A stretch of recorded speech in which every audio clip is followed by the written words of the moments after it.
Cédicide, comment vas-tu? Bonjour Mehdi, ça va très bien et toi? Bah ça va très très bien, ça fait très longtemps qu'on doit faire cette interview. C'est vrai. On a fait plusieurs interviews dans nos vies respectives ensemble. Dans nos carrières. Mais là, on le fait ici, dans le code. Et mon objectif est de faire l'interview définitive de Cédicide. Aïe. J'arrive avec cette ambition. Genre j'arrête quoi. Après. Non, mais en tout cas, je fais plus d'interviews. Mais je peux arrêter. Tu continues la musique, avec mais plaisir, tu fais plus d'interviews. avec plaisir. Non, mais on va parler de plein de choses, mais aussi parce qu'il y a un nouveau projet qui sort de Butter Bullets, donc toi et de là. Exactement. Toujours la même histoire. Toujours pareil. Je produis plus qu'avant. Tu produis plus qu'avant. On va en parler. Mais je sais pas s'il faut retracer tout ton parcours parce que je pense qu'il y a plein de gens qui vont regarder l'interview et qui te connaissent bien et qui ont envie aussi de savoir où t'en es aujourd'hui. Il y a peut-être quelques personnes qui vont cliquer, qui vont se dire « Ah, est-ce que je le connais ?» Tu vois, ou peut-être ils ont entendu ton nom. Il y a une partie du public rap, finalement, qui te connaît pas. Et moi, comme je t'ai déjà interviewé, je crois savoir d'où vient un peu ton amour pour le rap. Mais tu vas me le préciser ou pas. Mais je crois que ça vient vraiment d'abord d'un amour du basket. Ouais, et ensuite d'un amour des États-Unis globalement, c'est un peu la culture américaine, parce qu'en plus sur l'album tu viens un moment switch comme Kukoc à Chicago, donc Tony Kukoc qui était une légende des Chicago Bulls. Je l'ai vu en direct à l'époque. Ah, ce qui va aider les gens à découvrir peut-être un peu plus mon âge. Plus ton âge. Mais je l'ai vu en direct à l'époque. Je sais plus quel match c'est, mais c'est genre finale Chicago. Oui, c'est Jordan qui lui fait la passe, c'est pas ça? Ouais, c'est fou. Il y a 2 points d'écart, il reste 2 secondes, je crois. Il fait une passe à Tony Kukoc. Qui est un Croate, non? Et ça rentre, un Croate, ça rentre du coup à 3 points. Du coup, légendaire. Ouais, je sais plus quelle époque c'est, mais le docu de Jordan. Ouais, The Last Dance s'en parle, tout à fait. Ouais. Mais un gros moment, un gros moment. Mais du coup, toi, t'es un jeune gars de province. Ouais. On dit ça? Ouais, bon. Qui est fasciné par la culture américaine, c'est ça? C'est comme ça que tu arrives un peu au rap? En fait, je pense mon père prend un genre de... À l'époque, ça s'appelait le câble, je crois. Où il y avait un satellite. Ouais, je crois. Ouais, et dessus, il y a MTV, Viva, qui est une chaîne allemande, et 2-3 trucs de sport, et Canal+, bien sûr. Parce que, voilà. Et du coup, je me prends ça, en fait. C'est quoi que tu te prends dans l'Amérique? Les clips, le skate. Je viens du skateboard, moi aussi, beaucoup. Du coup, le skate, c'est lié à ça, c'est lié à la musique à fond. Du coup, je me prends l'imagerie. C'est vrai que beaucoup de skateurs, moi pour le coup, c'est une culture que je connais très mal, mais racontent que genre les vidéos d'époque vous faisaient découvrir beaucoup de groupes en fait, genre Trap Call Quest ou genre. On parlait de Jay-Z avant d'être président. Je pense que c'est dans une vidéo que je l'entends. Ok. Et genre même un mec comme Samir Hamad, tu vois, il vient du skate aussi. C'est vrai. Même lui, il te dira, il va voir l'interview, il va répondre en dessous, il va dire ouais, c'est dans telle vidéo, je pense. C'est possible. Le sait, je pense. Même Pedro Winter, dans un autre registre, qui vient aussi du skate, raconte qu'il a un peu découvert le rap, même le hip-hop, via en fait des vidéos de skate et via les BO des. Ouais, c'était soit du punk, soit un peu de musique électronique, soit énormément de rap. Énormément. Ouais. C'est quoi toi du coup les premiers un peu trucs de rap qui te font kiffer à cette époque-là? C'est New York beaucoup? Ouais, New York à fond. Ouais. New York à fond. J'avais la chance d'avoir un libraire qui a importé Source Magazine. Ok. Du coup, on achetait ça. Et il y avait un skate shop aussi vers où j'habitais qui l'avait. Du coup, on achetait ça. Il y avait plein de covers infernales de No Limit. Et on trouvait ça dégueulasse. Ouais. Et avec le temps, en fait, on s'est rendu compte que c'était incroyable. Parce que t'as fait partie des gens qui, au début, ne juraient que par New York et détestaient No Limit. Et après, dans les années 2000, tu t'es dit, j'avais tort. Mais il n'y a pas une personne qui dira le contraire. Ouais. C'est des mythos, c'est pas vrai. Ouais. On trouvait tous ça dégueu. Et en fait, un jour, on a écouté. On n'écoutait pas, en fait. Ouais. Ou alors, on a écouté un titre ou deux qui étaient hyper secs, on les comprenait pas, mais après, on est tombé dedans, quoi. Tu vois, c'est quoi les premières claques? C'est le Wu? Ou c'est ça? C'est comme Mobb Deep, Wu-Tang, Outkast, je pense. C'est ça qui nous a peut-être amené vers No Limit, tu vois. Ok. Ouais, c'est Outkast. C'était le premier groupe, pas le premier groupe du Sud, loin de là, mais en tout cas, il y a eu un succès populaire. Je pense le premier groupe du Sud, en vrai, qui... En plus, sur les albums, il y avait très souvent Raekwon dessus. Ouais, c'est vrai. Du coup, tu faisais le truc. Ça faisait le lien, ouais. Et leur musique, elle n'était pas non plus spécialement Sud. Enfin, elle était un peu accessible, il y avait du sample, il y avait plein de trucs. C'était un peu du gangsta rap, en vrai, au tout début, le premier album. Donc c'était... le premier, en vrai, je le connais pas, le premier. Ah, il est trop bien. Il est beaucoup plus vieux, quand même. Il est de 95, je crois, si je dis pas de bêtises. À vérifier, Ping, Cadillac, machin. Southern Playlist Cadillac Music. Et je suis sûr... C'est évident que tu vas l'adorer, toi. C'est ouf que je sais pas pourquoi je l'ai jamais écouté. Ouais, ok. Bon, après, il est moins connu que les autres, mais franchement, il est vraiment génial. En fait, peut-être, je me dis, c'est comme le premier Mobb Deep, qui est très dur à écouter. Moins bien, vraiment moins bien. Okay. Ouais. Parce que après, ils ont 15 ans, je crois. Oui, c'est clair. Mais il y a déjà une prod de Primo, je crois, dessus quand même. Okay. Mais du coup, c'est intéressant parce que tu vois là. Pardon, je te coupe. Non, savoir que je suis pas du tout un gros fan de Primo. Ok. Ouais, c'est bizarre, hein, mais j'aime pas trop Primo. C'est parce qu'il a trop été encensé à un moment, genre comme étant genre le producteur. Et toi, t'aimes pas avoir les mêmes goûts que les autres. C'est pas vrai. C'est complètement vrai. Tu penses depuis, on va en parler. Depuis que je suis venu chez toi il y a 10 ans. Mais c'est vrai. Non, c'est pas vrai. T'as l'impression que c'est pour faire chier, mais si j'aime un truc, tu vois. Par exemple, je me dis rappelle. Pas que tu te forces à aimer des choses. Mais tu dis que je me force un petit peu. Oui, je pense un peu que tu te forces parfois à ne pas aimer certains trucs. C'est pas vrai parce que j'adore Neptunes, par exemple. Et on a déjà eu cette discussion. C'est vrai. Où je te disais, cet album de Pharrell, il est un peu chiant. In My Mind, ouais, tout à fait. Je trouve ça chiant. Moi, j'aime Neptunes quand c'est fou. J'aime Clips. Anecdote, la première interview qu'on fait ensemble, tu viens dans mon appartement à l'époque. Et j'étais en coloc avec mon pote Yanis, qui est DJ. Et sur sa pochette, sur sa porte de la chambre, il y avait la cover de In My Mind de Pharrell, qui est un album que lui et moi, on aime beaucoup. Et toi, c'est un album qui t'emmerde un peu, quoi, globalement. C'est pas les Neptunes que tu aimes. Voilà, c'est ça. Exactement. Voilà. Mais du coup, c'est intéressant parce que tu vois, déjà là. On s'engueule. Non, c'est pas ça que je veux dire. Mais tu vois, tu cites des gens qui ont été très marquants pour toi, qui t'ont amené vers le rap. Je pense à Raekwon, tu le cites beaucoup encore sur cet album-là. Je pense à Mobb Deep, tu cites beaucoup Mobb Deep, tu parles beaucoup de Prodigy. Et c'est des gens qui sont encore dans ta musique, que qui sont là à travers de rimes. Et j'ai l'impression que c'est encore aujourd'hui, non pas la musique que tu essayes de faire, parce qu'au contraire, je pense que vous, justement, notamment sur les prods, il y a toujours une forme d'évolution. Mais j'ai l'impression que c'est encore ce qui t'impressionne le plus dans la musique. C'est encore ces rappeurs-là. C'est encore tes refs, ça reste Raekwon, Prodigy. J'ai un peu ce sentiment-là, que ça reste vraiment eux qui te donnent envie peut-être de poursuivre, tu sais, quelque chose. En fait, je pense que c'est comme dans le cinéma, ce que tu te prends quand t'es adolescent. Je pense que c'est pour tout le monde pareil. Ce que tu découvres et ce que tu vas vraiment aimer profondément quand t'es adolescent, je pense que tu l'aimeras toute ta vie. Ça te quitte pas. Je crois, parce que moi, tout ce que j'ai aimé étant adolescent, aujourd'hui, je sais que ça partira pas, tu vois. Et tous ces trucs-là, je les ai encore en moi. Évidemment, si tu me dis que le plus grand album de rap, je vais penser à des trucs qui sont sortis à cette époque, tu vois. Ouais. Ça veut pas dire qu'il n'y a pas eu mieux depuis, mais c'est juste que pour toi... Ça veut pas du tout dire ça. Et je pense qu'il y a eu mieux depuis, évidemment. Mais c'est comme ça. Je pense que l'être humain est peut-être fait comme ça, tu vois. Je sais pas. Pour le cinéma, pour tout. C'est quoi pour toi le meilleur album de rap? C'est impossible à dire, mais... Là, aujourd'hui. Je mets souvent Raekwon... Unable for Good Mannix. Ouais, je le mets souvent. Ouais. Il y a plein de trucs sortis il y a 4 ans, tu vois. Mais en tout cas, ce qui est... Alors, je retire ce que je dis sur le fait que tu te forces à détester des choses, c'est sûrement pas vrai. Tu me cherches un petit peu. Non, mais par contre, je pense ce qui est intéressant et ce qui te caractérise par contre, c'est que t'as toujours été, je pense en tout cas, un auditeur qu'on pourrait qualifier de, sinon exigeant, en tout cas curieux. Bien sûr. Je pense que t'as toujours, et je dis un auditeur, mais je pense que dans le cinéma, c'est la même chose. Je pense que dans la SAP, c'est la même chose. Il y a quand même ce truc-là de... et du coup, ce qui peut passer pour quelqu'un, tu sais, qui a une culture un peu moins poussée, pour quelqu'un qui va être pointu, etc., alors que c'est juste tes rêves à toi parce que t'as creusé. Mais à quel moment, du coup, toi, tu deviens un peu ce genre d'auditeur-là? À quel moment tu te prends un peu... Parce qu'en plus, tu commences à écouter des choses avant que ce soit simple d'avoir accès à la musique comme c'est le cas aujourd'hui. Comment, toi, tu cherches à creuser comme ça et à devenir ce type d'auditeur? Les forums un peu, tu vois. T'as connu ça aussi, toi? Un petit peu, carrément. Je sais plus, la BCDR, moi, je suis arrivé un peu après 90 BPM et tout, mais ouais. Et en vrai, le téléchargement illégal, en vrai, tout simplement. Ouais. Parce que, en fait, tu cherchais un truc, tu voyais qu'un mec l'avait. Donc à l'époque, la grande époque de Memphis, par exemple, c'était les Russes. Les Russes, il n'y avait que eux qui avaient ça. Donc t'allais et puis tu cherchais un truc que t'en avais entendu parler, Project Pat, ok, t'allais. Et en fait, tu pouvais aller fouiller chez le mec. C'est comme si t'entrais chez lui. Soulseek, c'était ça, Soulseek. Soulseek, Soulseek, j'y suis tous les 3 jours. Ça existe encore. Tu y es encore aujourd'hui? C'est un puits sans fond. Tu utilises encore Soulseek? Bien sûr, évidemment. Okay. Nous, on sample comme des cochons. Ouais. Du coup, Soulseek, c'est la folie. Et du coup, tu peux entrer chez la personne. Donc, tu sais que si le mec, il a un dossier Memphis, à l'époque, t'allais et puis tu prenais, quoi. Alors, sauf que, télécharger un album, ça te prenait une nuit. Oui, c'est exactement. Mais ça m'a fait découvrir des trucs, ça m'a fait devenir pote avec des gens. C'était fou, quoi. Comment tu rencontres Dela, qui est encore aujourd'hui ton binôme On vient du même coin. Ouais, c'est juste que vous avez commencé la musique ensemble? Moi, j'avais fait des trucs avant, mais... Ouais.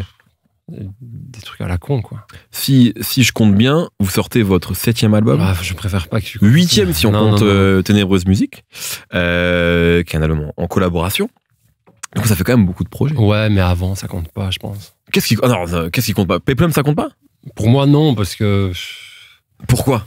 Mais en plus, tu dis quelque chose. Tu dis, je suis chaud depuis Noir Metal ou quelque chose comme ça. Comme si c'était un peu c'est 2019, je crois, le point de départ d'un nouvel arc, peut-être. Moi, j'ai du mal à assumer tous ces trucs-là, déjà, tu vois. Pourquoi?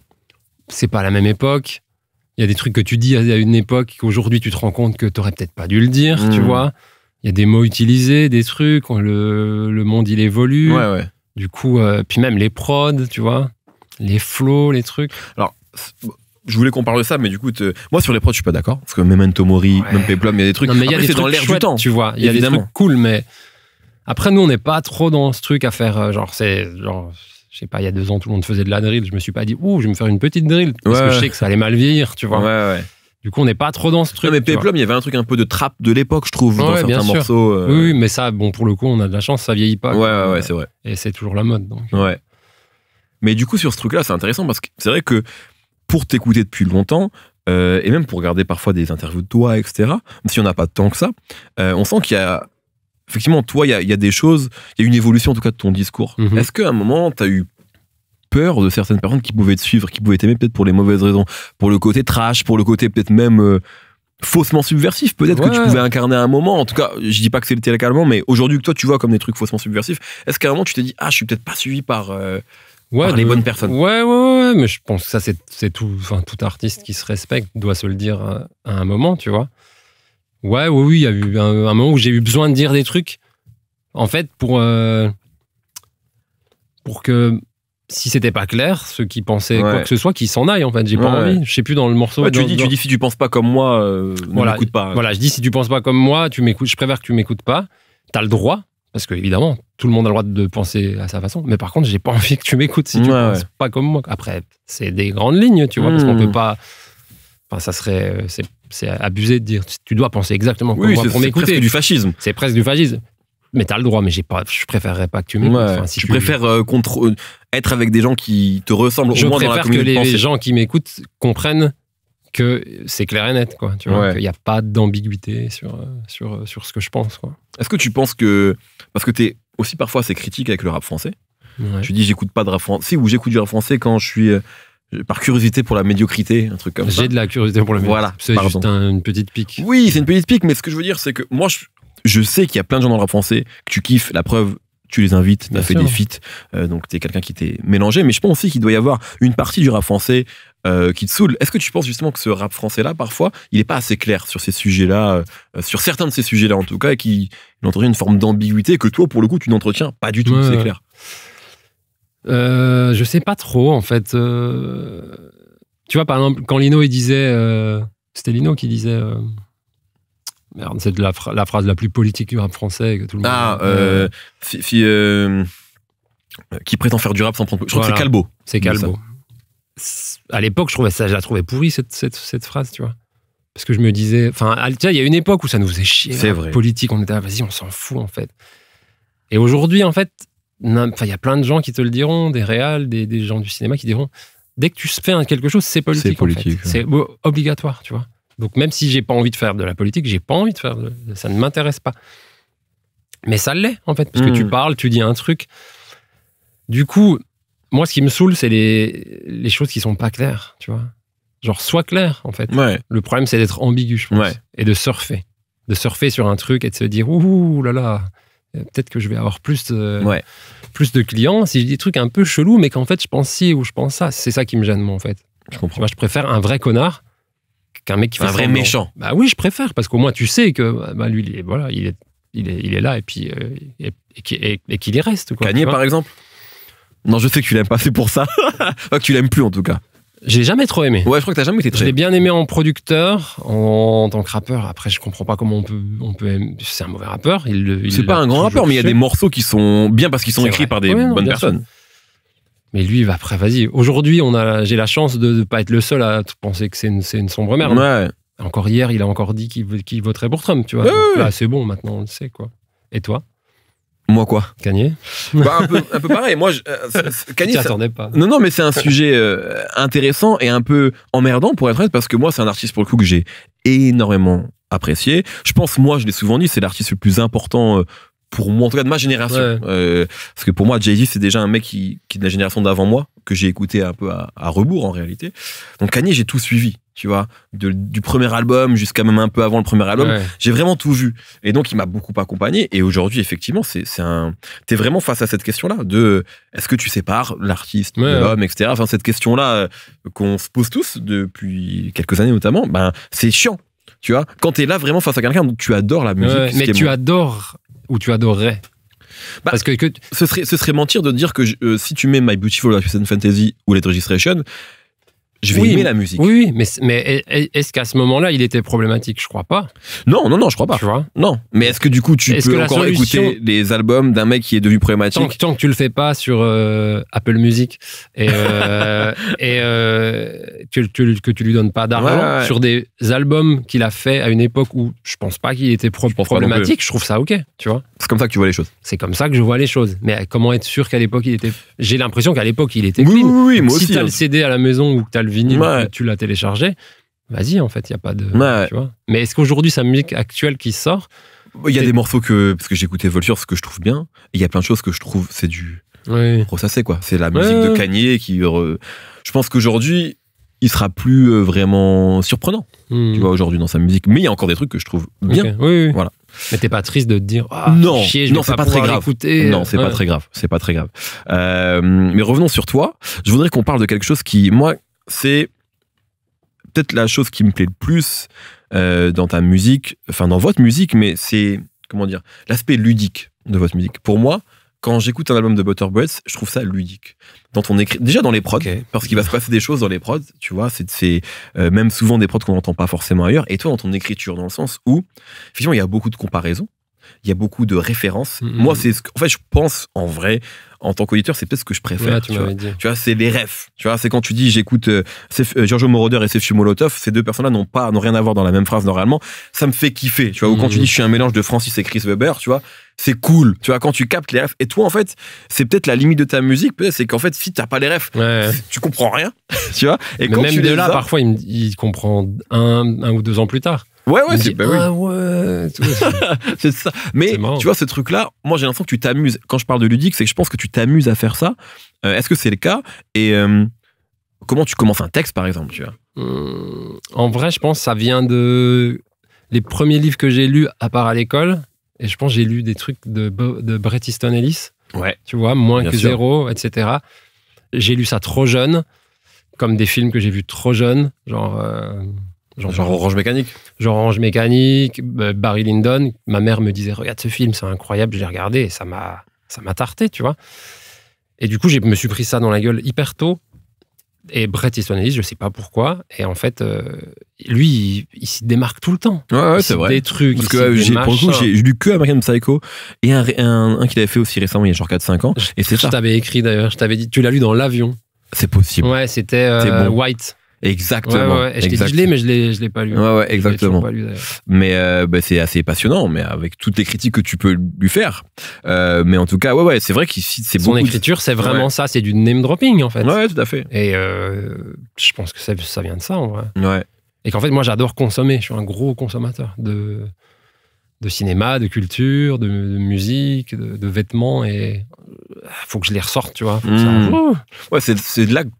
C'est là où tu puisses ton inspiration principale. Ouais, c'est dans ce que tu consommes. Ouais, à fond. Hein. Ouais. Moins dans la télé ou dans les trucs. En fait, dans les trucs que je choisis de consommer. Pas dans les trucs que je me prends involontairement, tu vois. Le cinéma, justement, ça a toujours été super important pour toi. On a parlé de Kubrick, mais je pense que Kubrick, j'ai l'impression que c'est un peu le fil rouge. Comme Akira. J'ai l'impression que tu as une ref à qui est du cinéma, quoi. Ouais, hein? Qui est du cinéma. Oui, tout à fait. Absolument. Et puis après, tu vas mettre des nouvelles choses de temps en temps. Mais c'est vrai que ça revient souvent, putain. Mais ça, quand même, c'est des choses qui sont super importantes et qui te suivent jusqu'à aujourd'hui. Dans quelle mesure le cinéma aussi, c'est quelque chose qui va toi, t'impacter dans ton écriture, dans la manière de concevoir tes albums, etc. Bah, pareil, c'est encore un truc d'adolescence, quoi. Ma maman, elle consommait pas mal de cinéma. Moi, je viens d'une famille nombreuse. Tu le dis. Ouais, je le dis, c'est vrai. Que des filles, presque. Du coup, plein de cultures, beaucoup de personnes plus âgées que moi. Du coup, j'ai un grand frère et des grandes sœurs aussi. Du coup, c'est un peu elles surtout, qui m'ont inculqué des trucs, genre Twin Peaks, par exemple, dont on a déjà parlé plusieurs fois. Ouais. Ou quand je suis petit, je tombe dessus et je trouve pas ça terrible, tu vois. C'est compliqué, c'est pas très sexy quand t'es petit, je pense, Twin Peaks. Ouais. Non, mais après, je sais pas, tu reviens, la musique, tu vois, de Badalamenti, c'est une des plus belles choses qui soit. Je sais pas, puis en fait, est-ce que tu le décides pas, en fait, tu vois, tu te le prends, et ce que t'as vu à cette époque, tu le revois une deuxième fois en te disant, c'est vraiment bien, et en fait, t'en as besoin. Après, moi, j'ai besoin de cinéma. On en parle souvent. Nos discussions, quand on se parle, toi et moi, via les réseaux, c'est le cinéma, les séries et les chaussures. Et les chaussures. Et les chaussures. Ce qui résume un peu notre vie. Bon, sauf que moi, j'ai le foot. Et le basket. Toi, t'as le basket. Vrai. Voilà. Plus aujourd'hui, mais... Okay, d'accord. Mais tu dois avoir 2-3 autres trucs. Oui, mais quand on se parle, c'est ça. Moi, j'ai besoin de cinéma. J'ai besoin de ça. Tu vois. Est-ce que t'as plus besoin de cinéma que de musique dans ta vie, en tant que consommateur? Tu le consommes différemment. La musique, je vais parler comme un vieux con, mais c'est devenu... La consommation de la musique, elle m'est pas très agréable aujourd'hui, quoi. Ok. Enfin, j'attends des albums, genre, tu vois, Rock Marciano, il sort un album, je suis hyper content, je l'écoute en 15 minutes, je reviens pas dessus, je suis là. Ouais. Et du coup, pour moi, c'est pareil, je me dis, tu fais un album, tu mets 2 ans à le faire, et n'importe qui va l'écouter en 15 minutes, il va dire, c'est de la merde, t'es là. Est-ce que c'est... À un moment, je me suis demandé aussi, tu sais, parce que vous enchaînez, vous continuez de faire des albums, je pense que vous prenez toujours autant de plaisir à les faire, mais effectivement, le public, il évolue. Et c'est vrai que vous êtes encore dans une forme d'underground, et je pense que j'ai l'impression en tout cas que vous êtes très à l'aise là-dedans, que vous n'avez pas forcément envie d'en sortir, et vous faites pas la musique pour, et ça a l'air de vous aller, mais ça, conjugué au fait qu'il y a des gens qui vont écouter ça comme ça, je me suis dit, mais qu'est-ce qui les pousse encore à continuer, sinon la passion, en fait, parce que vous faites pas spécialement de concerts à tourner, alors vous pourriez en faire. D'ailleurs, je me suis fait la réflexion, je me suis dit, mais vous, si vous annoncez ne serait-ce qu'une maroquinerie, une Bellevilloise, mais ce serait une date légendaire. Mais j'aime pas trop. Ouais, mais t'es chiant. J'ai envie qu'on vive ça, moi. J'ai envie qu'on vive ça. On en a déjà fait ensemble. Bah oui, mais c'est pour j'ai envie qu'on revive. Tu vois, je dis pas que je l'en ferai jamais, mais moi, j'aime le disque, moi. Ouais. Tu vois, il y a plein de gens qui vont dire, moi, je fais de la musique pour le vivre sur scène. Ouais, beaucoup disent ça. Pas trop. Ok. Je sais pas, le truc de parler avec les gens. Enfin, je peux parler avec des gens, c'est pas un problème. Oui, mais être sur scène, c'est pas ton truc. Pas trop. Ok. Puis il faut apprendre ses textes, c'est méga relou. Enfin, pour de vrai, c'est méga relou. Ouais. Alors, c'est super chiant, quoi. Ok. Et puis, tu vois, il y a tout un truc de soit tu fais des petites scènes, soit des énormes. Moi, je fais que dire que c'est l'Amérique, tu vois, donc je peux pas arriver sur une petite scène et faire un petit truc.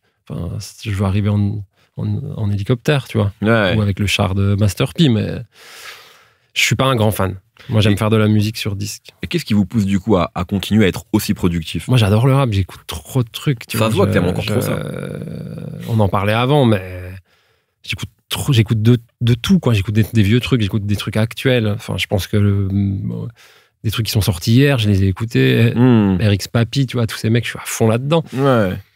Quand j'entends, je me dis, moi, j'ai envie de le faire aussi, tu vois. Ouais. Donc, je le fais. Tout simplement. Tu dis que je fais que rimer everyday avant tu dis un truc comme ça. C'est vrai, j'écris tous les jours. Ouais, téléphone, j'ai des rimes. D'où elles me venaient, du ciné, des trucs comme ça, de la vie, de trucs. Ouais, ça reste ton... Comme un ado qui commence le rap, comme Samir, l'autre jour chez toi, il te le disait aussi. Moi, je ne vais pas m'asseoir et me dire, je vais écrire, je vais faire un album. Non, je fais de plus en plus de prod. Je fais des prods, je me dis, je vais commencer comme ça. Je sais pas, c'est vraiment un puzzle de trucs, tu vois. Du coup, sur la partie prod, effectivement, parce que dans la tête des gens, c'est Sid le rappeur, de là le beatmaker. C'est un peu moins le cas aujourd'hui. Toi, tu produis de plus en plus. Comment vous collaborez là-dessus? En vrai, moi, j'ai toujours produit. Ouais. Mais avant, je voulais pas... Tu sais, je voulais pas être... lui, il fait du rap, il fait aussi de la photo, il est DA de machin, il fait ci et ça. Tu vois, les gens qui font tout, ça me saoule. J'avais pas envie d'être cette personne. Mais du coup, j'en fais vraiment beaucoup des prods, tu vois. Ouais. Du coup, à un moment donné, on a dit, oui, vas-y, on peut le dire. Et en plus, j'ai fait des prods pour TEDx, il y a plein de prods qui sont même à l'époque pour Joe Lucas et tout. C'est vrai, oui. Et de là, il me disait, vas-y, gros, t'en as pas marre de dire que c'est moi, c'est pas moi. J'ai dit, ok, d'accord. Mais vous bossez à deux ou c'est vraiment chacun de votre côté? En général, moi, je lui envoie et après, il finit. Ok. en général. Ouais. Dans quelle mesure tu dis on sample? Dans quelle mesure ça c'est encore obligatoire dans votre musique, le sample? Est-ce que vous pourriez ne pas sampler? Non. Ok. Moi, Parce que t'as commencé le rap avec ça en fait. Ouais, et puis c'est ce que j'aime en fait. Tu me mets un album où il y a 0 sample. Ouah, j'ai du mal, mais même toi, je suis sûr. Bah, en tout cas, ça dépend. Quand c'est des gens que j'ai commencé, par exemple, IAM, Ouais. le moment où justement ils ont un peu arrêté de sampler dans leur prod parce que pour des raisons pour les droits, ouais, bien pour des sûr. raisons d'argent, leur musique m'a moins parlé. Ce qui dans les rappeurs était toujours bon, mais c'est vrai que c'est là où je m'y retrouvais beaucoup moins parce que tu perdais, je trouve alors que bon, s'il y a pas de sample dans un album de, je sais pas moi. De Young Thug, c'est un peu moins grave, ou de Migos, même si en vrai il y en a. Tu vois, il y a souvent un sample de Soul qui va arriver, mais retravailler un peu. Tu vois, ça dépend un peu pourquoi je les écoute, mais c'est vrai que s'il n'y a pas de sample, genre chez Rock Marciano par exemple, c'est chelou quoi. Mais il peut pas. Oui, il peut pas. Vois, la musique n'existe plus vraiment, non, ouais. Mais même Futur. Tu regardes les 2 derniers métros là, c'est que des samples. Ouais. Enfin, pas que, mais il y a énormément de samples. Ouais. D'ailleurs, tu dis, je suis la chèvre comme Futur de 2013 à 2016. Très précis. Bah c'est à ce moment-là. Ouais, après, en ce moment, il est revenu. Ouais. Il est chaud, mais à cette époque, est-ce que quelque chose. T'avais sur Jazz, t'avais aussi un truc, tu dis, je suis meilleur comme Jewels en 2005 ou Boldy James en 2020. Est-ce que t'as des GOAT comme ça par année? Est-ce que t'as un GOAT ever? All time? Ouais. C'est très dur. J'ai l'impression parce que même moi, si je parlais de moi, je pourrais pas dire que j'ai été le GOAT all time, tu vois. Parce qu'il y a une époque où je me trouve nul. Ouais. Donc, qui? Putain, c'est dur. Même toi, tu dirais qui, tu vois? Bah, moi, je suis un con, hein. Je veux dire Jay-Z, moi, comme tout le monde. Oui, mais tu dis pas Jay-Z, sincèrement. Si! Non, mais sur la discographie, oui. Après, si tu m'y aides année par année, non. Il y a des années où, là, par exemple, c'est pas lui, tu vois. Mais je pense sur le run, je dirais lui, je pense.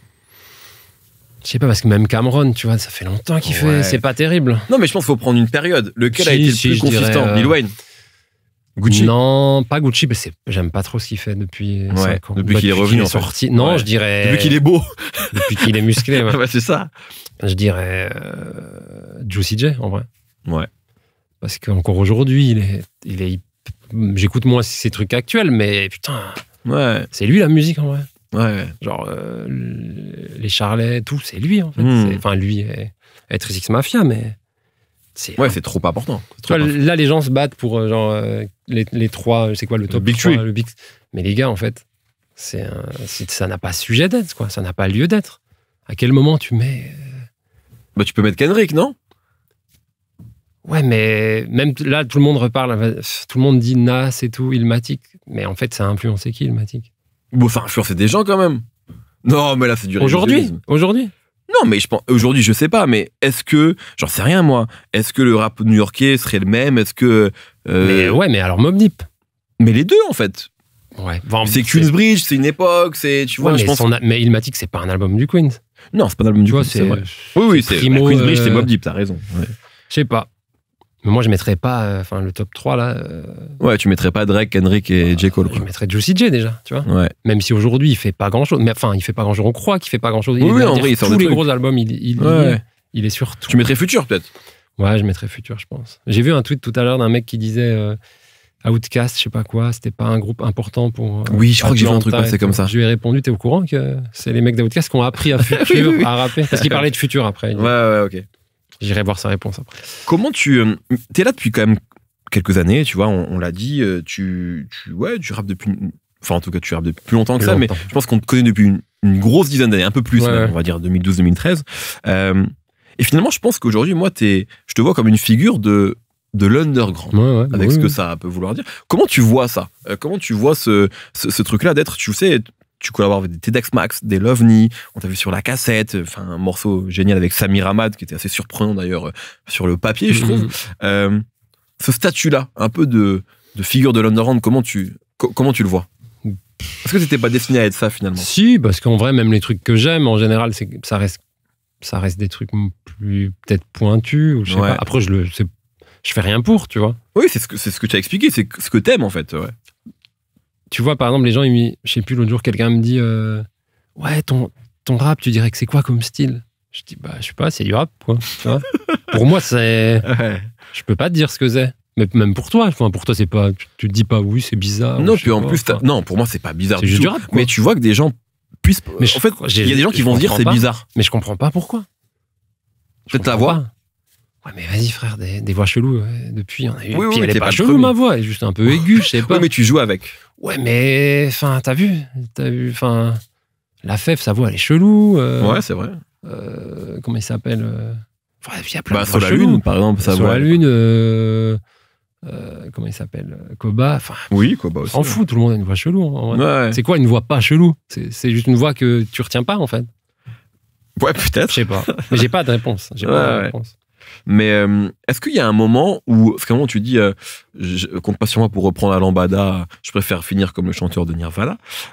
Est-ce qu'à un moment, il y a eu un moment dans ta carrière où on t'a proposé, où tu t'es dit, je peux aller là où on m'attend pas, ou là où j'ai pas envie d'aller? Il y a eu vaguement des trucs, mais ça colle jamais. Ouais. Après, c'était une autre époque, on va dire, tu vois, où c'était une époque plus morceau en 4/4, tu vois, Stromae, tu vois. Ok.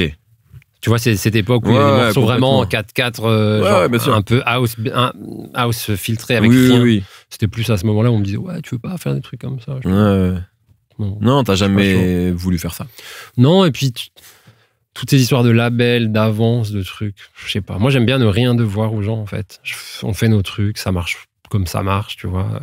Tu dis je le fais gratuitement et je le fais quand même mieux que vous. ouais. Est-ce que c'est pas ça justement Est-ce que c'est pas parce que tu le fais gratuitement que tu le Oui. fais mieux? En tout cas, selon toi, parce que t'as une forme de liberté Ouais, qui fait ça que... a souvent été ça, mais après, aujourd'hui, il y a plein de mecs et de meufs en indé, tu vois. Donc, finalement, ils le font aussi. Je sais pas. Ouais, mais toi, j'ai le sentiment aussi, peut-être que je me trompe, que tu mets pas forcément d'attente commerciale. Tu peux être en indé et quand même avoir des...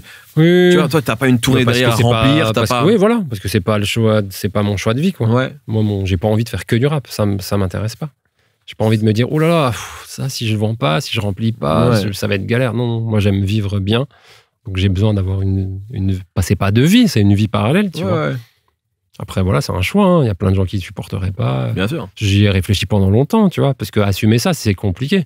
Tu vois, on te voit on te croise quelque part, on te dit, ah, mais tu travailles là, tu fais ci, tu fais ça. Ouais. Ça peut être chelou. Au début, c'était relou, tu vois. Mais on s'est rencontrés comme ça. On s'est rencontrés comme ça quand tu travaillais dans une boutique. Exactement.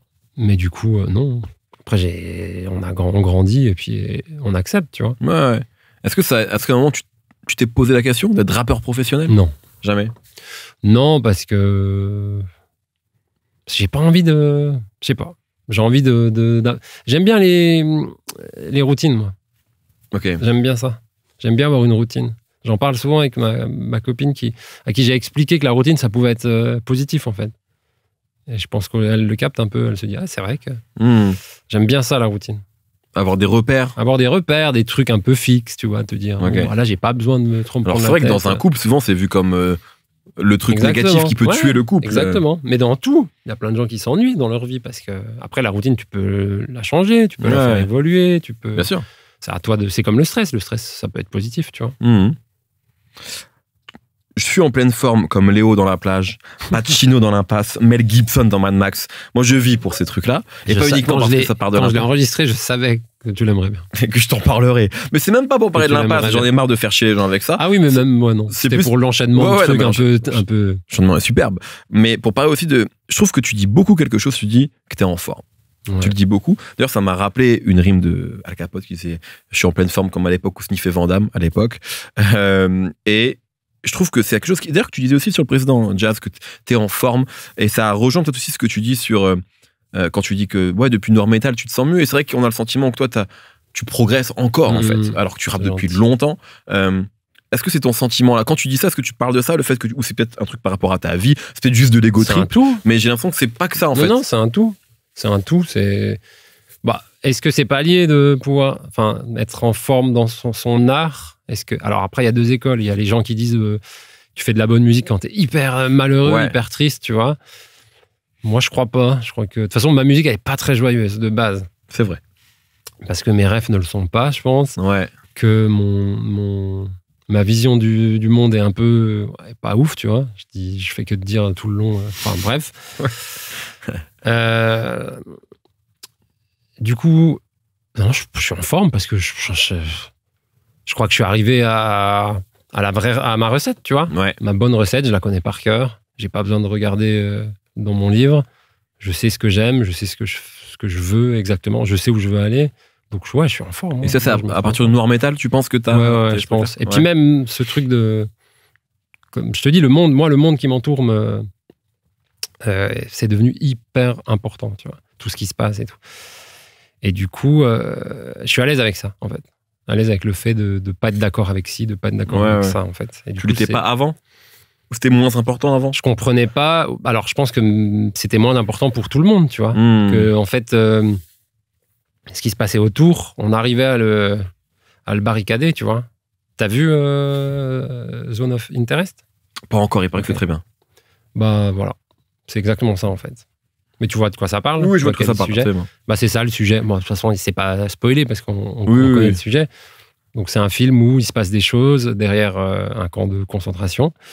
Et en fait, c'est une famille qui vit là, qui fait comme si ça n'existait pas, en fait. Voilà. Je pense qu'à une certaine époque de nos vies, c'est l'être humain, je parle pas de moi. On le faisait. Aujourd'hui, c'est plus possible de le faire, je pense.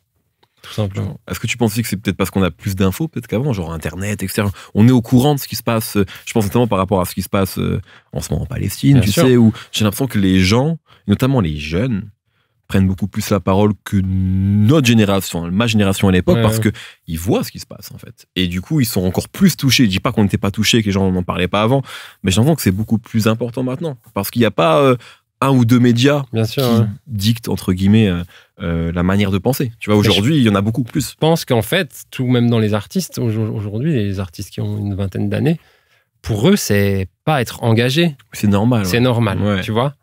Et je suis hyper content de ça, tu vois. Même, il y a plein de trucs. Enfin, tu vois, le rap français en 95-2000, c'était homophobe à mort, tu vois. Aujourd'hui, j'ai l'impression, chez les jeunes, ça n'existe plus, ce truc, tu vois. Je pense que c'est trop pas cool d'être homophobe. Tu vois, la next gen et tout. Moi, nous, on est signé chez Jeunes à jamais. Il y a full next gen, il y a plein de kids là-bas. Genre, tu peux pas arriver et dire... Enfin, tu peux pas avoir un discours comme ça. Je pense que la nouvelle génération, elle vient un peu... Pas nous sauver, c'est pas ce que je veux dire, mais elle vient un peu en disant, ouais, nous, on est là, et en fait, bah, on est né dans votre merde, là. On va essayer de jouer avec le caca que vous nous avez laissé, quoi. Mais après, oui, en effet, les réseaux, ça aide aussi, quoi. Oui, ça peut être terrible comme... C'est beaucoup plus facile de dire, je suis pas content. Bien sûr. Parce qu'avant, tu le disais peut-être, mais tu le disais à qui? Exactement. Ce que tu dis sur la nouvelle génération aussi, ça prouve que malgré tes références qui sont souvent 90, 2000, on va dire 2000, voire parce que je les ai digérées.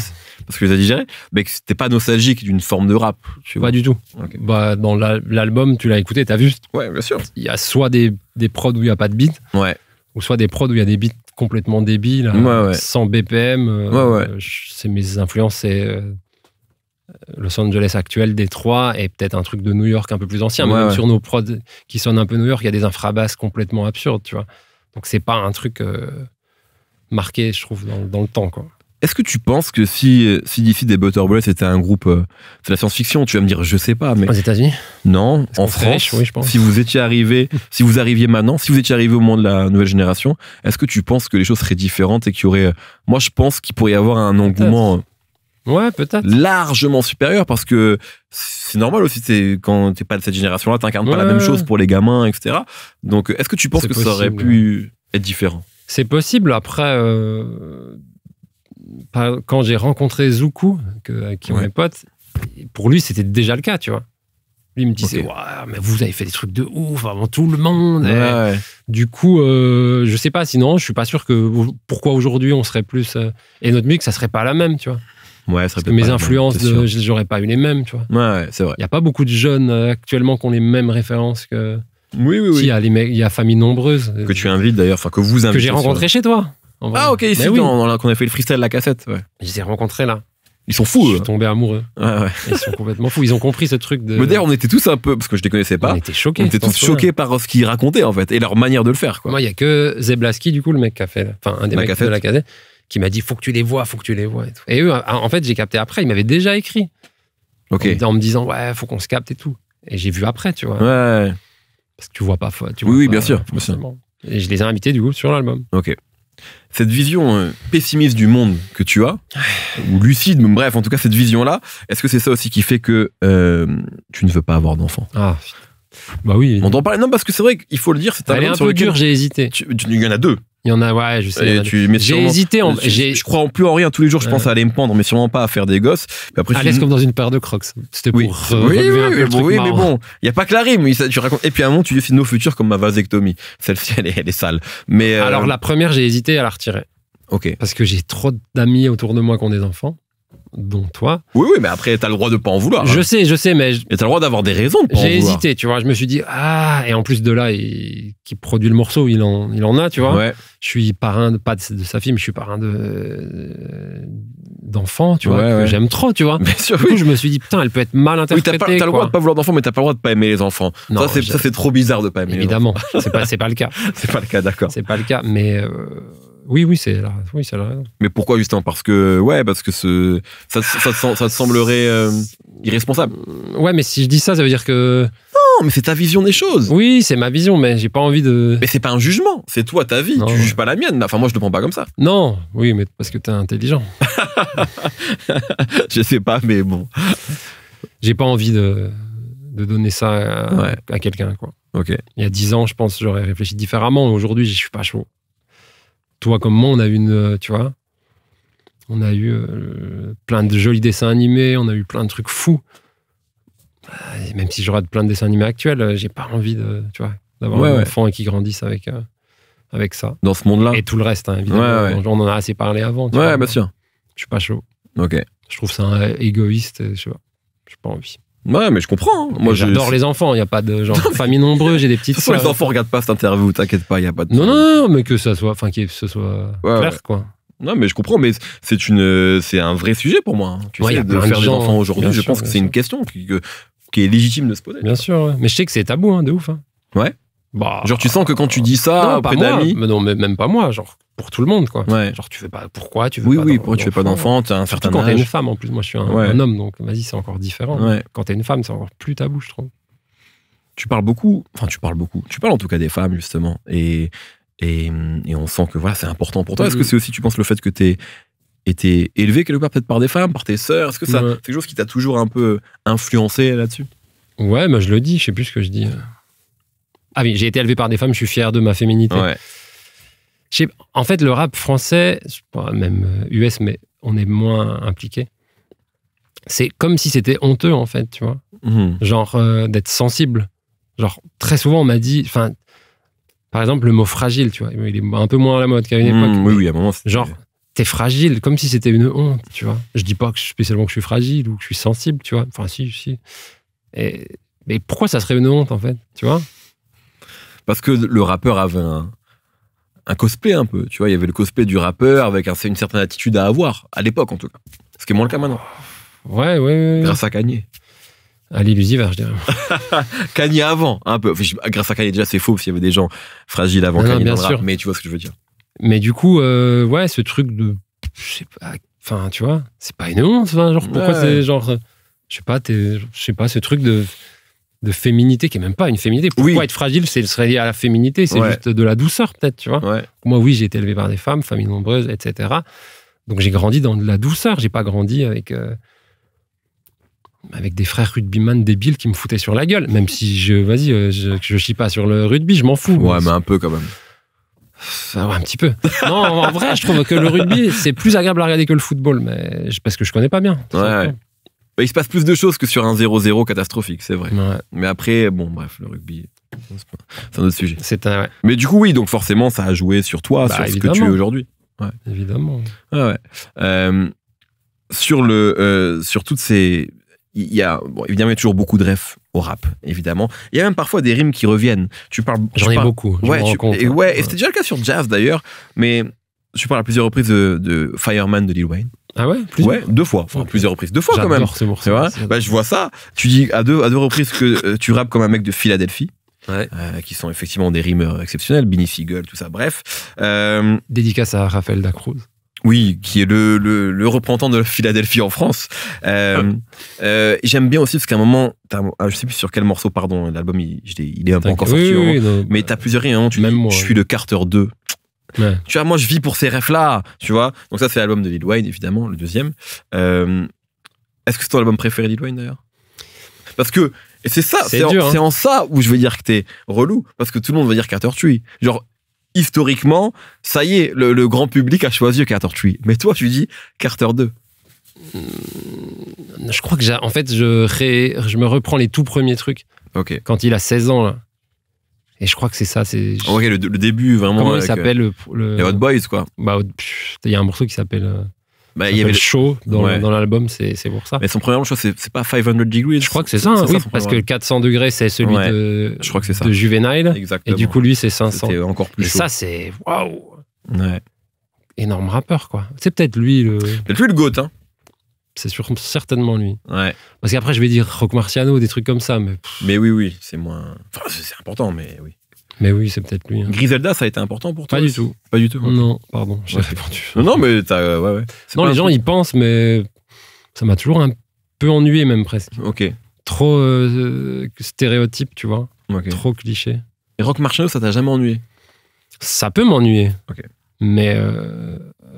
Putain, quel rappeur, on en avait parlé, non? Je l'ai vu à New York en concert avec Griselda, justement. Juste avant le Covid ou après? Je sais plus, juste avant, je crois. 24 décembre, et il y avait Griselda en première partie. Ils n'étaient pas encore connus genre, en France, tu vois. Et Rock Marciano, c'était lui qui jouait, quoi. Du coup, eux, ils arrivent, ils sont sur scène, ils sont 20, c'est le bordel et tout. Et là, il y a Marciano qui arrive, il est tout seul. Il y a son DJ et il est tout seul. Et j'ai jamais vu ça. C'était un froid polaire. Il y avait sa musique, pas un seul bruit. C'était fou, mon gars. Et il a joué à Paris il y a 6 mois, je pense. Ouais. Et c'est rebelote. Qui était? J'y étais. Et lui, il était ultra fonce-dé au vin. Ouais. Il a joué 2 heures, je crois. Okay. C'était n'importe quoi. Okay. Tout le monde, personne ne comprenait. Pas de backer. Il rappelle. Ouais. J'étais là, wow. Et c'est pas vieux, c'est pas chiant. Ouais, tu vois. Ça peut paraître, mais c'est pas le cas. Hein. Parce que c'est hyper actuel. En vrai, faire de la musique où il n'y a pas de rythmique, où il n'y a pas de... Oui, c'est pas un truc de vieux. C'est quand même chelou. Ouais, et c'est pas à 90 BPM, tu vois, on est plus sur du 70. Tout à fait, ouais. Mais moi, c'est ce qui, à titre personnel, je trouve le rappeur trop fort, mais c'est ce qui, moi, m'ennuie un peu dans sa musique, ouais.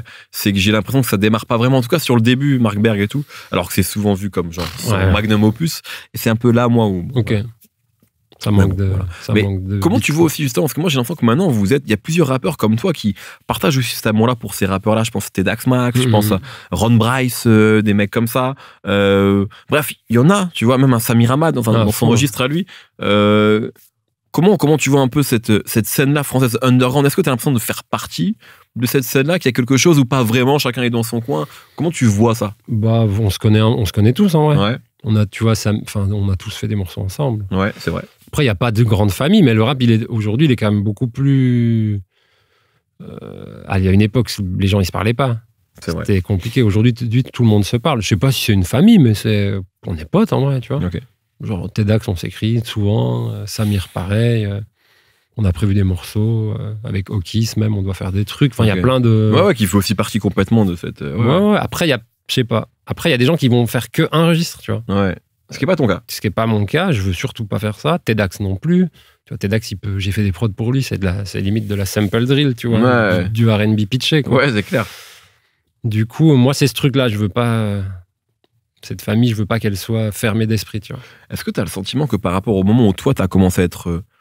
identifié dans le rap, les gens sont plus ouverts. Je sais pas, moi j'étais pas dans ta vie à l'époque, mais j'imagine que t'as dû te heurter à des commentaires, des trucs au début. C'est à l'époque de Chien, où en fait, Al Capote, lui aussi, représente autre chose qu'aujourd'hui. À ce moment-là, c'est vraiment un rappeur street, tu sais, du 91. C'est déjà une légende, en fait, du rap des années 2000, etc.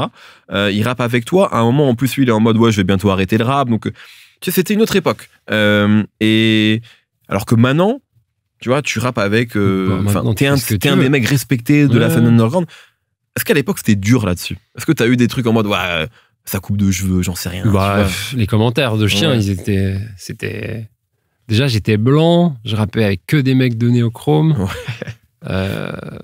J'étais pas le premier blanc, mais... Non, t'étais pas le premier blanc. Non, mais tu vois... Oui, Walking mais Squat. oui, mais à être dans un truc où j'aurais pas dû être. Tu vois. Je me suis retrouvé dans le 91 c'était quoi le studio? Je sais plus, aux Pyramides. C'était nimp, quoi. J'étais obligé de rapper, en fait. C'est juste ce qui s'est passé. C'est juste qu'à l'époque, c'était on était hyper Evil Pimp, Project Pat, Triolet et tout. Et du coup, fallait juste. Moi, j'entrais en cabine et je rappais. Et je m'en souviens de plein de mecs qui disaient, mais il fait quoi, en fait? Du coup, les commentaires, c'était nimp. J'en parlais encore avec ma meuf hier. Bref, on parlait de ça. Et je lui disais, qu'est-ce que je me suis pris, moi? Aujourd'hui, tu peux à peu près tout me dire. Ça t'a fait chier à l'époque? Ça t'a fait mal ou pas? Non, parce que je m'en doutais. C'était normal. Ouais. C'était normal. Tu savais ce que tu faisais? Oui, puis je trouve que la plupart des commentaires, c'était c'est qui ce bourgeois et tout. Je disais, mes frères, tu savais. Ouais. Genre, c'est pas vrai, tu vois. Oui. Tu peux dire ce que tu veux. Puis même attaquer sur le physique, vas-y, c'est. Tu parles de, justement, cette époque-là, Evil Pimp et tout. Vous avez fait des feats avec les Américains, avec Project Pat, avec Gangsta Boo. Et là, il y a Vali. Ouais. Sur cet album-là, quand même. Comment ça s'est fait, ce truc-là? Et est-ce que tu as toujours... Pareil, c'est aussi à chaque fois, ce sont des rappeurs ou rappeuses américains très respectés, voire des légendes. Un peu. Mais pas les plus connus. Enfin, tu vois, il y a quand même... Project Pat, quand même, je crois, aujourd'hui. Ouais, mais je pense qu'il y a plein de gens qui le connaissent pas, chez nous en tout cas. Tu sais, je pense que quand même, ça reste un truc de connaisseur, à mon avis, en France. Tu sais, je pense que c'est encore le cas. Vali, c'est pareil, tu vois, genre, ça aurait pu... voire même ça aurait dû être... il était signé chez Kanye. Exactement, chez Good Music. Et finalement, bon, voilà, la carrière était un peu différente. Comme d'hab. Oui, mais il y a toujours un peu quand même ce trait d'union entre les gens, les Américains, et même d'ailleurs les Français, que vous invitez souvent. Ouais. Comment tu expliques ça? Comment ça se fait? Comment tu connectes avec ces gens-là aussi? Internet, quoi. Comme tout le monde, Internet, c'est devenu facile. Après, parfois, tu connais il y a quelqu'un en commun, tu vois, et c'est facile. Bon, avec Project Pat et Gangsta Boo, il y avait personne en commun. Juste à l'époque, t'écrivais. Et ça coûtait cher? Franchement, ça coûte rien. Tu demanderas à Zeblaski, il connaît mieux les prix que moi. Mais non, ça coûte rien. Après, si le mec, il te connaît pas, mais un Américain, il te connaît pas, de toute façon. Oui. Il pense que Paris, c'est en Allemagne. Il connaît MC Solar, et encore.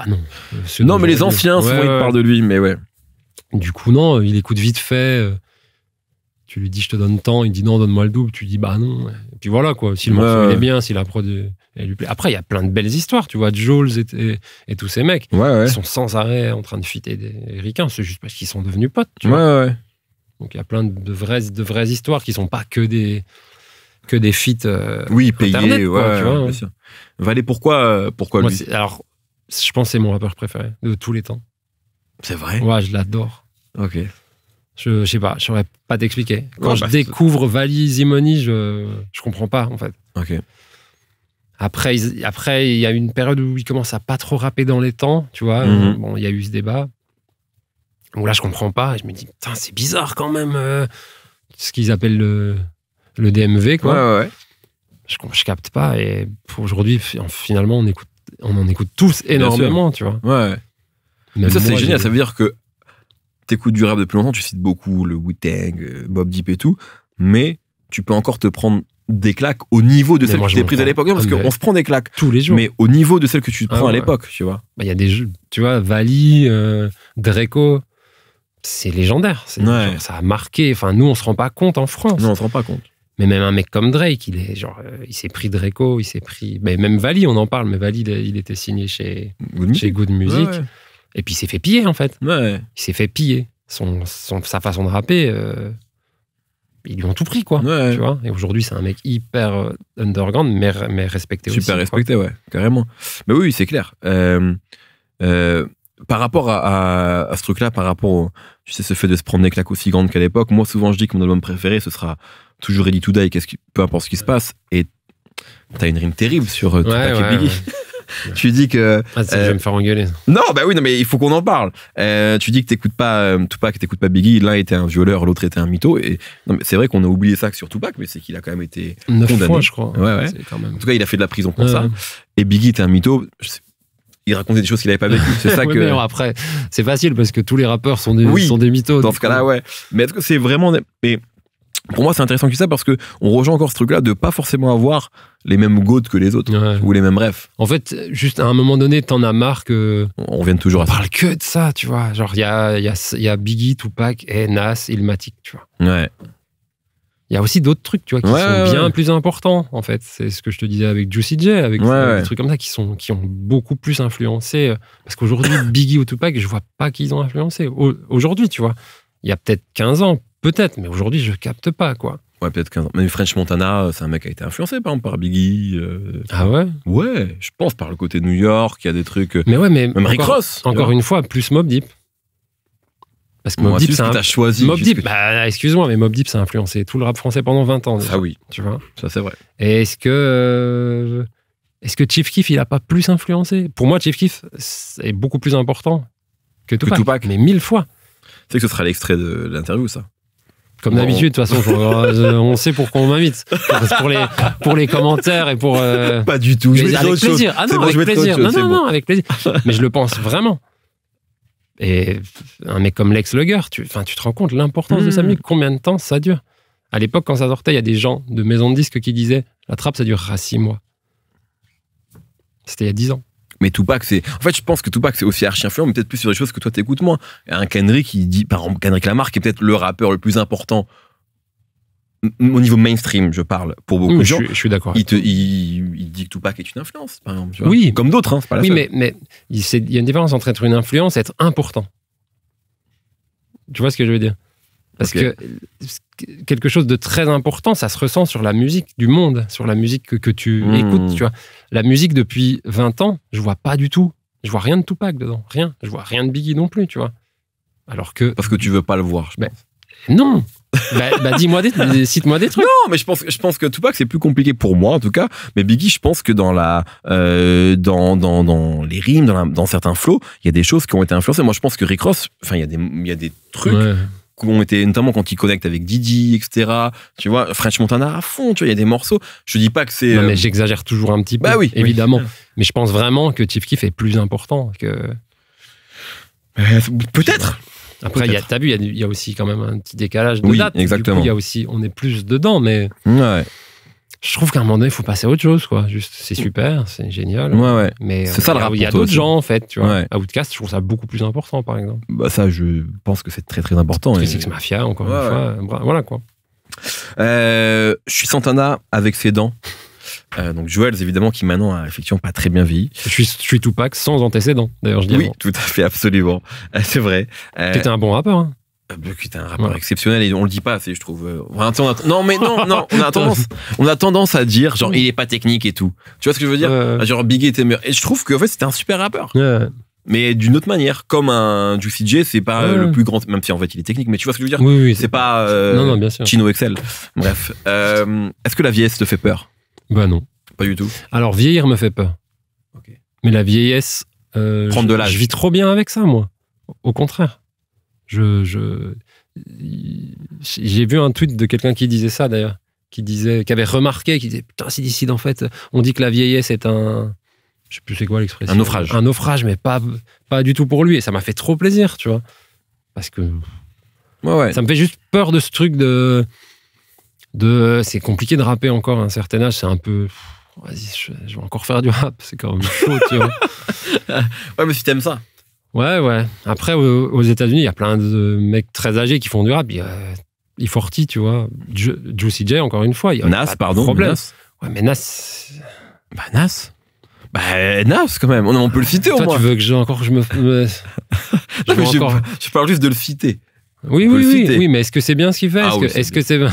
Ah oui, c'est bien. Je trouve vraiment que c'est bien. Il a fait un truc bien avec Hit Boy dernièrement, et voilà. Bah ouais, il a fait un, voilà. Non, 2. Après, j'ai dit, j'aime pas trop Nas. Ok. Même l'histoire avec Kelly, c'est tout, ça m'a saoulé. Ok. Puis même son attitude, je l'aime pas. Non, mais ça, tu as tout à fait le droit. Mais en tout cas, bon, bref.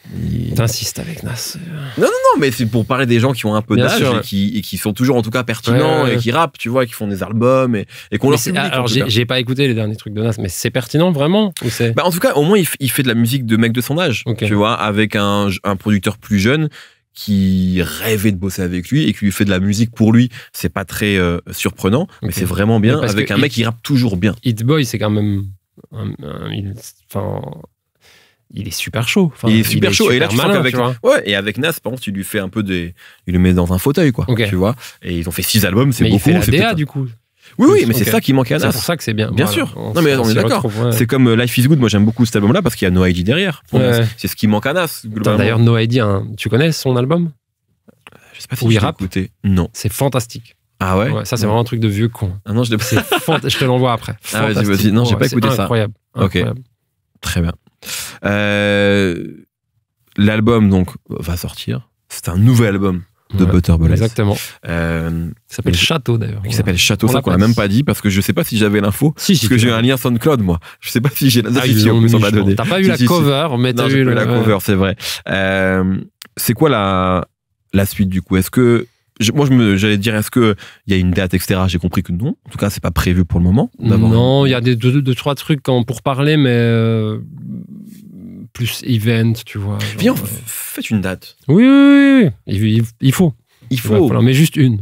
Ben ouais, juste une, mais c'est encore plus légendaire. Si t'as pas envie de faire une tournée, juste une, et c'est bien culte. T'étais là à la date Ténébreuse Musique, justement? Bien sûr, j'étais là. C'était quelque chose. C'était n'importe quoi.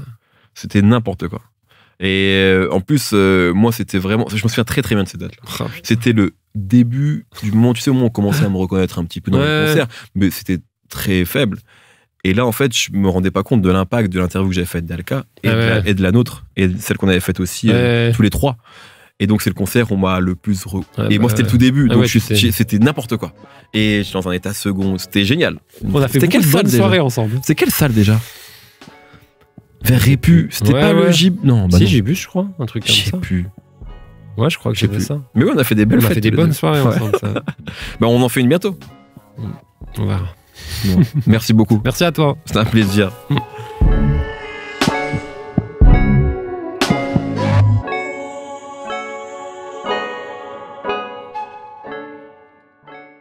Merci d'avoir regardé la vidéo. Si tu veux en savoir plus sur la rap musique, n'hésite pas à t'abonner à Apple Music. Tous les vendredis, un nouvel épisode du Code Radio. La playlist est régulièrement mise à jour également. Et nous, on se retrouve très très bientôt avec un ou une nouvelle invitée.